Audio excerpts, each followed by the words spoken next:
Você vai estar à frente de 97% das pessoas se conseguir minimamente vencer a sua procrastinação. As pessoas que não se rendem à procrastinação e sabem fazer coisas difíceis, vivem melhor, ganham mais, têm uma saúde melhor e têm melhores relacionamentos interpessoais. No nosso momento atual e na geração procrastinadora em que vivemos, quem consegue fazer coisas que outras pessoas não fariam ou deixariam para depois, saem na frente. A parte boa é que dá para fazer o seu cérebro ficar viciado em fazer coisas difíceis, do mesmo jeito que ele se vicia em procrastinação. Por isso, não seria muito inteligente da sua parte sair de um vídeo que em 11 minutos pode te ensinar algo que pode mudar sua vida, né? Pense naquela pessoa que você se inspira. Pense em quem você quer se tornar. Uma pessoa bem-sucedida, com habilidades legais, tem uma vida financeira boa, uma família estruturada, com o shape, enfim. Essa pessoa, para ter todas essas qualidades, em diversos momentos teve que fazer coisas difíceis para atingir esses resultados. Mas agora, sem mais delongas, bora pro vídeo que eu vou te ensinar como enganar seu cérebro para fazer coisas difíceis.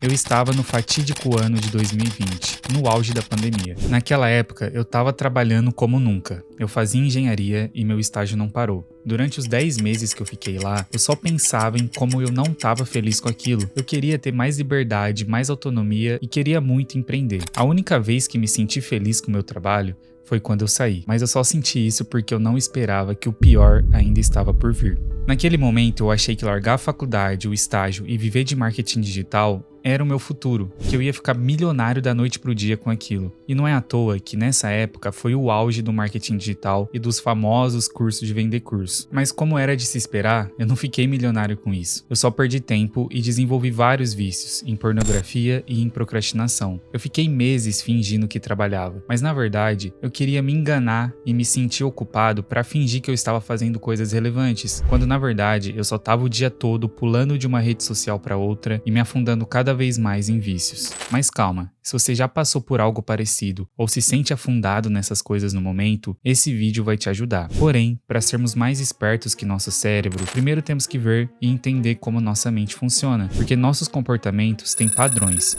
E se prestarmos atenção, vamos descobrir que todo trabalho difícil tem sempre dois tipos de resistências que travam eu, você e todos os seres humanos. A primeira resistência são as emoções negativas. Pense no nosso cérebro como uma criança mimada. Quando elas não têm o que querem, o que elas fazem? Choram, fazem birra e etc. Nosso cérebro funciona da mesma forma. Quando não fazemos o que ele quer, ou seja, quando as coisas parecem estressantes ou chatas, a nossa criança interior desperta e procrastina. Como se já sofresse antecipadamente só de imaginar como vai ser difícil começar a trabalhar naquele dia, começar um novo projeto pessoal ou estudar. A segunda resistência é o nosso ego ou a autoimagem que temos sobre nós mesmos. Nossa mente faz o possível para proteger nosso ego de ser ferido, porque o ego é o que atribuímos à nossa autoestima. Por exemplo, se levantar da cama hoje acreditando que eu sou lindo e que sou melhor que os outros, isso me faria me sentir muito bem e especial. Mas se de repente eu tiver que fazer algo fora da minha zona de conforto, como convidar uma mulher bonita para sair ou fazer uma atividade da qual eu não tenho habilidade, o meu subconsciente vai ficar com muito receio, porque se eu tomar um fora ou se eu falhar nessa atividade, seria o mesmo que provar para mim mesmo que eu não sou bonito e nem melhor que os outros. Isso destruiria o meu ego. Em vez disso, para preservar minha autoimagem, eu evitaria fazer esses trabalhos difíceis. Então, tanto no primeiro quanto no segundo caso de resistência, tentar lutar contra o nosso ego e contra a resposta natural do nosso cérebro ao se deparar com coisas difíceis não vai funcionar. Mas se identificarmos a fonte da resistência, podemos mudar nossa abordagem para enganar nosso cérebro e fazê-lo trabalhar conosco. Vamos começar entendendo as emoções negativas. A quantidade de emoção negativa que você sente em relação a algo depende diretamente do tamanho dela. Por exemplo, a sensação de tédio seria consideravelmente pior se eu soubesse que teria que passar 2 meses sem meu celular, ao invés de passar só 1 hora sem ele. Eu me sentiria muito mais sobrecarregado se eu tivesse que escrever um livro inteiro em 1 semana do que se eu tiver que escrever apenas um parágrafo. Nossa mente é muito visual, e antes que a gente perceba, ela já faz um cálculo mental da quantidade de esforço e luta que vamos ter para alcançar o objetivo final. E se em vez disso nós mudarmos o objetivo? Eu sempre fui uma pessoa que morria de medo de correr riscos. Primeiro, pela dificuldade de aprender algo novo e segundo, para proteger meu ego do constrangimento que seria fracassar. Eu não queria ser visto como fracassado e tinha muito medo de quebrar antes mesmo de começar a tentar algo. Na verdade, eu só tinha esse pensamento porque eu tinha medo do desconhecido. Por exemplo, se eu tivesse investido em Bitcoin em 2020 e realmente acreditado no potencial das criptomoedas, talvez hoje eu teria uma carteira muito maior, com lucros bem maiores do que os que eu tenho hoje. Mas juro, isso aqui não é um choro, tá? O ponto que eu quero chegar é que diminuir o impacto das emoções negativas na nossa vida nos ajudam a fazer coisas difíceis. Coisas essas que podem mudar completamente a nossa história. Por isso eu trouxe uma novidade muito legal, a Bitcoin sem riscos do MB.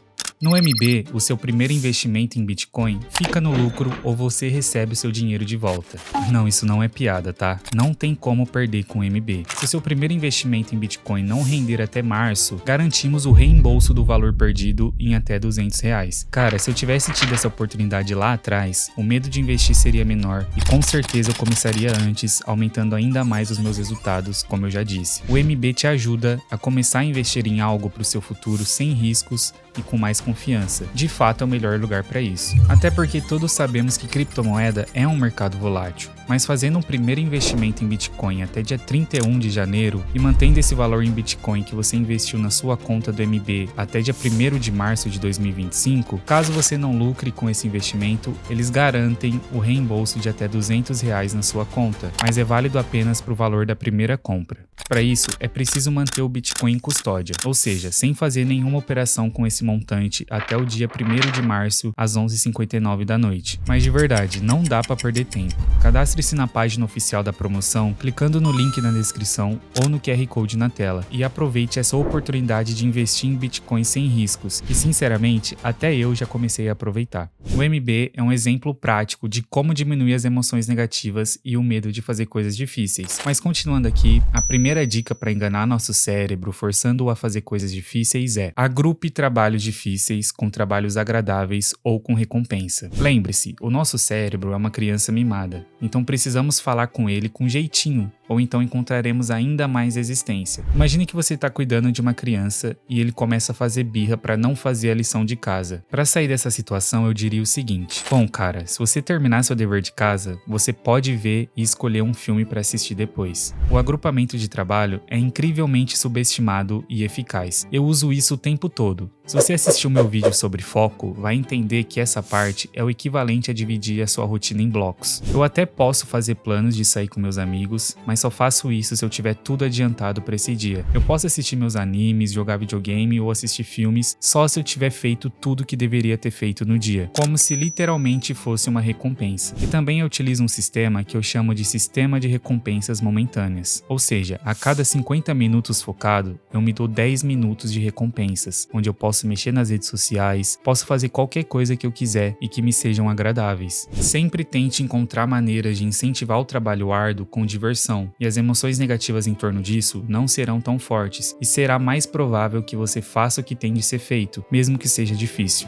Vamos falar sobre o ego agora. O nosso ego é formado com base em todo o nosso passado, experiências e vivências. Define quem somos e molda nossa realidade. No livro de Maxwell Maltz, Psicocibernética, ele explica que todas as nossas ações, sentimentos, comportamentos e até mesmo nossas habilidades são sempre interligadas com a nossa autoimagem. Só podemos agir com base nas crenças que temos sobre nós mesmos. Porém, as nossas crenças não têm nada a ver com a ação em si. Por exemplo, independentemente de se eu acredito ou não que possa acordar às 5 da manhã para ir treinar, o ato de tentar é exatamente o mesmo em quem acredita e em quem não. A única diferença é que o nosso ego põe resistência porque tem medo de falhar. Então algo que podemos fazer é o que eu chamo de tirar a pressão do nosso ego. Durante a minha faculdade, estágio de engenharia que eu citei lá em cima, eu frequentemente tive que sair da minha zona de conforto e fazer coisas difíceis. Eu tive que dar palestras, apresentar seminários, tomar decisões arriscadas, preparar reuniões e apresentar elas para muitas pessoas importantes. Enfim, só queria dizer que isso é aterrorizante.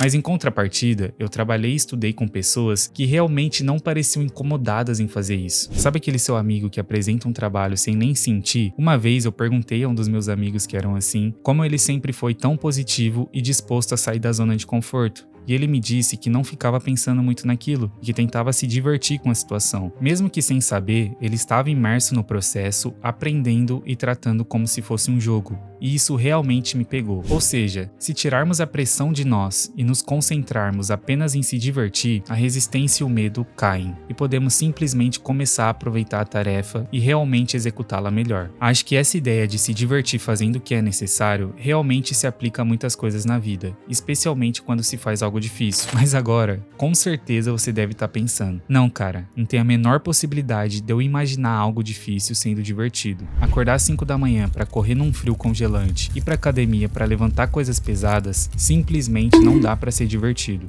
Eu concordo, juro pra você. Mas a verdade é que realmente nada disso é divertido, mas podemos mudar a abordagem, falando pra nós mesmos que vamos fazer só um pouquinho das coisas difíceis e chatas. Ler um livro inteiro realmente parece cansativo, mas ler 3 a 4 páginas não é tanto. Ficar shapeado parece impossível quando você não tem o shape, mas começar fazendo umas flexões em casa, não. Correr 10 km realmente parece muito longe, mas que tal se você só corresse pelos quarteirões perto da sua casa? James Clear chama isso de regra dos 2 minutos. Podemos diminuir a intensidade da tarefa para que as emoções negativas em torno dela não pareçam tão esmagadoras. Faça o que é difícil só um pouquinho e depois reavalie como se sente. Veja que não foi tão ruim assim e como seria simples fazer isso por mais um pouco de tempo. Quão ruim seria ler mais 3 páginas do livro ou fazer só mais uma série de flexão? Quando nós separamos um desafio enorme e assustador em vários pequenos passos, não vai parecer tão assustador assim e será mais provável que você siga em frente. Essas 3 dicas é um compilado do que eu uso no meu dia a dia para executar tarefa das quais eu não estou acostumado e que considero difícil. Usá-las apenas de forma esporádica não vai dar certo. Você precisa alinhar isso com a sua identidade. Tem que ser consistente em usá-las todos os dias até se tornar parte de você. Você basicamente tem que usá-las até você começar a achar divertido ir para academia levantar peso, ou até você chegar no momento em que você não vê a hora de ler um livro novo. Quando você é consistente, essas coisas difíceis se tornarão hábitos. E uma vez que elas se tornam hábitos, elas não serão mais difíceis, elas serão fáceis. Mas agora, se você tiver mais alguma dica para agregar nesse vídeo, comente abaixo. Eu juro que eu vou olhar todos eles com carinho e quem sabe não vira tema de um próximo vídeo. Se eu te ajudei de alguma forma, retribua com uma doação no LivePix. Isso me ajuda muito, cara. Ajuda eu manter o canal, entre outras coisas. Entre também na minha comunidade do Discord. Ambos os links estarão na descrição. Senhor Martins aqui, até a próxima.